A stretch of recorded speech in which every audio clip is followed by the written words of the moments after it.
A very good morning to all of you and a very happy Independence Day. Today I, Diksha Singh, take it as an honor to speak about Indian Independence Day.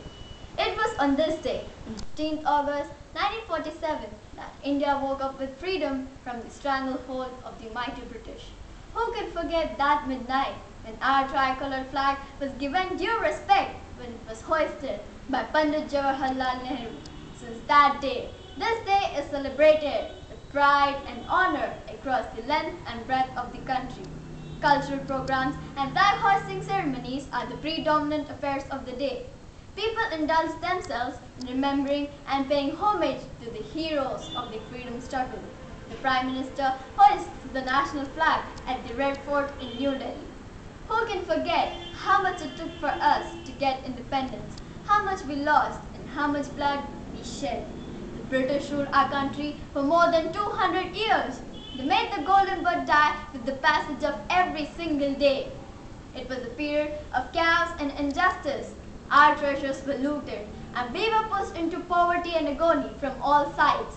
People felt insecure in their own homes and thus lived in the shadow of fear every moment.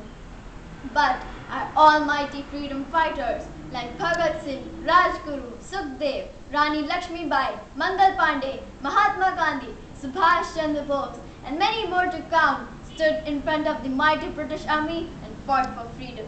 I salute all of them, for what they have done can never be forgotten, and without whom it wouldn't have been possible for us to enjoy the spirit of independence as we do it today. But today, one must ask oneself, is India really free and independent?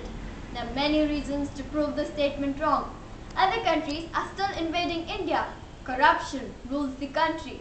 Poverty, illiteracy, child labor are still common across the country. A sizable population doesn't even know from where their next meal is going to come from. Hundreds of children die every year due to malnutrition. Hundreds and thousands of people are affected by terrorism.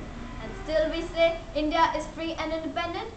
Why is it that even after so many years of independence, India is still a developing country?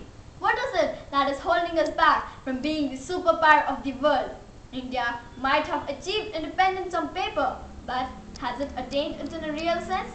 Social evils are growing day by day in every aspect. Corruption, the most prominent one among them, is pervading in every layer of society, be it administration, education, or sports. People today have become so selfish that they are just bothered about their own benefits instead of thinking about the benefits of society at large. And today, who can overlook the most ugliest head of the society, gender bias? Every day, every hour, every minute, and every second, women are discriminated. Before birth, after birth, right from all ages, from a 6-month-old to an 80-year-old, women are treated as an economic drain.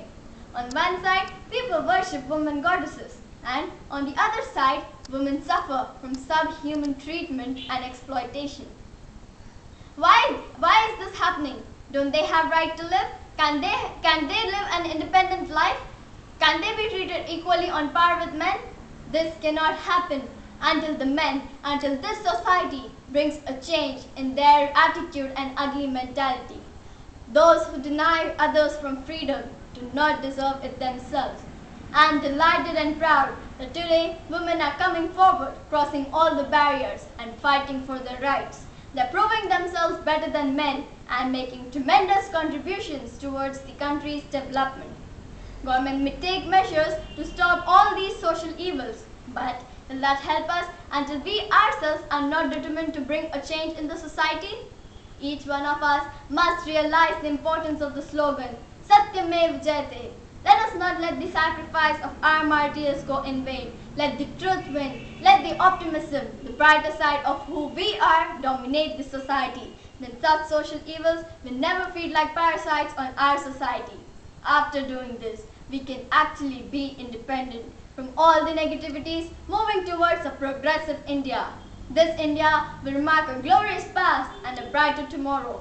And no sooner will India be the superpower of the world. So, let us come together, let us raise our voices till they are heard and help our nation to stand right on top and dominate the world. Things do not happen things are made to happen. So don't be the prisoners of the country's past. Be the architects of the country's future. Jai Hind!